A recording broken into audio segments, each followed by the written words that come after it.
Hello, it's Jim Hutchens for the Jerusalem Connection Spot Report for this week. Well, Operation Protective Edge is going full throttle into Gaza. That's the Israeli invasion into Gaza as a result of the thousands of missiles and rockets and mortars that have come out of Gaza into Israel. Just a reminder of some of the facts that are regarding this, and these are available on the internet. More than 1,660 rockets have been fired by Iran-backed Hamas from Gaza into Israel since July 8th, placing the lives of more than 6 million Israelis at risk. Israeli families have been forced into shelters, their kids kept from the summer camps, and schools closed. On the other hand, the IDF, Israel Defense Forces, is a moral military without a peer. Yes, it is. A moral military without a peer. It does not aspire to harm any innocent person. Israel and Israelis yearn for the day when they can live in peace and quiet side by side with their Palestinian neighbors. Hamas, however, intentionally acts to increase the harm to its own civilian population by using them as human shields, using their own people as human shields, if you can fathom that. Hamas actively calls on Gazans to go onto roofs after Israeli warnings are sent, and its Ministry of Interior has ordered them not to evacuate targeted homes. Hamas, by using its civilian population as human shields and by targeting Israeli civilians, bear full responsibility for casualties on both sides. They bear full responsibility for casualties on both sides. Yes, indeed. Going on, Hamas terrorists violating international law. By the way, they have all said this past week, international law doesn't apply to them. They pay no attention to international law. That's a statement from Hamas. Hamas terrorists violating international law do not care about Israeli citizens nor the safety of the Palestinian people. Hamas has positioned rocket launchers, weapons stores, leadership facilities, command and control centers, communication facilities, and other terrorist infrastructures among the civilian population of Gaza.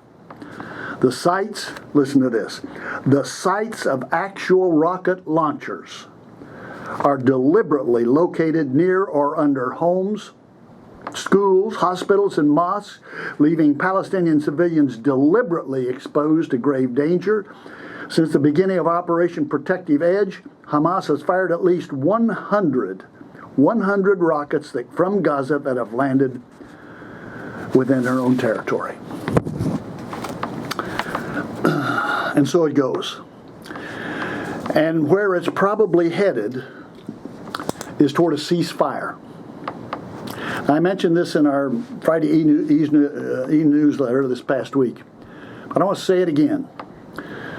Of all the wars that Israel has been involved in since 1948, every one of them has ended in an imposed ceasefire. Now, a ceasefire proves absolutely nothing. What happens is the Arabs will start the fight, Palestinians in this case, these are Arabs, start the fight, they get their nose bloodied, and then they call for a ceasefire. And Israel abides by it, considers it, imposes it. It's being imposed, actually. The UN, the voices of the opinions of the world leaders call for that. Only a clear and unequivocal defeat of Hamas jihadists can bring any hope for a guarded normalcy for Israel. They have to be defeated. Forget the ceasefire. They have to be defeated. Their command structure, infrastructure has to be destroyed. Hamas has to cease. And Israel has the capacity and they have the moral imperative to do exactly that.